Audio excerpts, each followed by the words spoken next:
பாப்பாக்கு ஏதாவது புதுசா சொல்லிக் குடுக்குறேன்னா, ஒரு நாள் ஃபுல்லா அதுவே ரிப்பீட் பண்ணிட்டு இருப்பேன். இன்னைக்கு ஹை-ஃபை சொல்லிக் குடுத்தேன். அதே மாதிரி கரெக்ட்டா பண்ணிட்டா. காலையில பிரேக்ஃபாஸ்ட்டுக்கு காய்கறிகள்லாம் போட்டு ராகி கஞ்சி, வீட்ல இருக்கிற காய இந்த மாதிரி ஆனியன் கட்டர்ல போட்டு கட் பண்ணி எடுத்துட்டேன். 1 டேபிள் ஸ்பூன் அளவுக்கு ராகிய இந்த மாதிரி தண்ணீல கரைச்சு, மேல இருக்கிற தண்ணிய மட்டும் வடிகட்டி எடுத்துக்கிட்டேன்.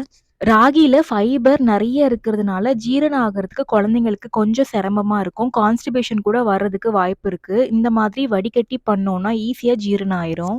இதுல நான் பால் சேர்த்திருக்கேன். 1 வயசு கீழ இருக்கிற குழந்தைக்கு தண்ணி மட்டும் ஆட் பண்ணிக்கலாம். பிரேக்ஃபாஸ்ட் பண்ணி முடிக்கிறதுக்குள்ளயும் கிச்சன ஒரு வழி ஆக்கிட்டா, சரி அவ பாட்டுக்கு பண்ணட்டும்னு அந்த கேப்ல நெய் காய்ச்சிட்டேன். பாப்பாக்கு பிரேக்ஃபாஸ்ட் குடுத்துட்டு நான் கடைக்கு கிளம்பிட்டேன். பாப்பாக்கு தேவையான காய்கறிகள், வீட்டுக்கு தேவையானது, அப்புறம் பாப்பாக்கு இன்னைக்கு லிவர் வாங்கிட்டு வந்தேன்.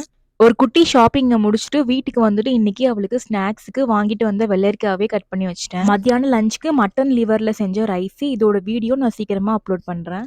எப்படியும் பால குடிக்க மாட்டிருக்கிறா. அதனால ஈவினிங் ஸ்நாக்ஸ்க்கு பாதாம் மில்கா செஞ்சு குடுத்துட்டேன். நல்லாவே குடிச்சிட்டா. பாதாம ஊற வச்சு அரைச்சு ஃபில்டர் பண்ணி பால்ல கொஞ்சம் போல குங்குமப்பூ சேர்த்து இது 2த்தையும் மிக்ஸ் பண்ணோம்னா பாதாம் பால் ரெடி ஆயிரும். இதுல நெறைய ஃபேட் இருக்கு. நைட் டின்னருக்கு எங்களுக்கு ஸ்வீட் பொட்டேட்டோ வச்சு சப்பாத்தி பண்ணியிருந்தேன். பாப்பாக்குமே அதேதான். ஆனா இந்த மாதிரி குட்டி குட்டியா பிச்சு போட்டு பால்ல ஊற வச்சு குடுத்துட்டேன். 1 வயசு கீழ இருக்கிற குழந்தைக்கு சுடு தண்ணீல ஊற வச்சு